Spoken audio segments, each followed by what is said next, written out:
Bonjour à tous, on va parler d'électronique et de carton, deux secteurs en croissance. Des investissements sont soutenus par le plan de relance à Descartes et à Vendôme.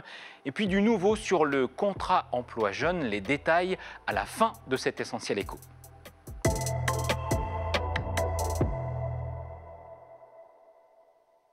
On commence par la pose de la première pierre symbolique d'une nouvelle chaufferie chez Palm à Descartes. Cette papeterie investit 3,7 millions d'euros avec le soutien du plan de relance. L'objectif, économiser 10% de consommation de gaz. Ce fabricant de carton a d'autres projets en cours avec une nouvelle station d'épuration reliée à des méthaniseurs. 4,5 millions d'euros sont investis par ce fournisseur des cartonniers.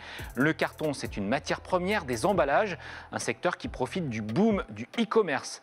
La préfète d'Indre-et-Loire, Marie Laju, a profité de l'événement pour dresser un premier bilan des fonds de relance en Indre-et-Loire. L'État a financé 37 entreprises pour l'instant pour un montant total de 7,7 millions d'euros.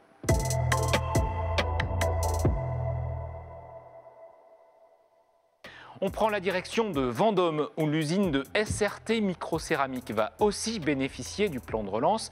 Cette PME d'électronique veut relocaliser et surtout tripler sa production de petits composants passifs. Un domaine stratégique pour les fabricants de radars ou de missiles notamment, trop dépendants des sous-traitants asiatiques ou américains.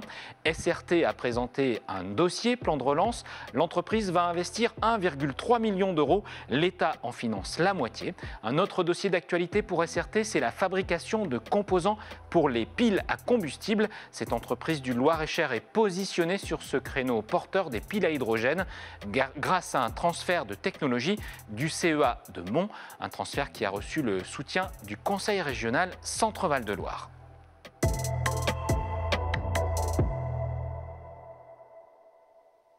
Une incitation plus attrayante pour le CIE, le contrat initiative emploi.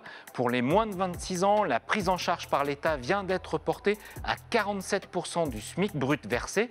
Les conditions, il s'agit d'un contrat d'au moins 6 mois pour une durée du travail hebdomadaire comprise entre 20 heures et 35 heures. La prise en charge est de 2 ans au maximum. Pour les travailleurs handicapés, l'âge limite est reculé jusqu'à 30 ans inclus. Ce CIE jeune est une action du gouvernement, un jeune, une solution. Afin de contrer les effets de la crise économique. Vous obtiendrez plus d'infos auprès des agences de Pôle emploi et sur le site du ministère du Travail. À bientôt.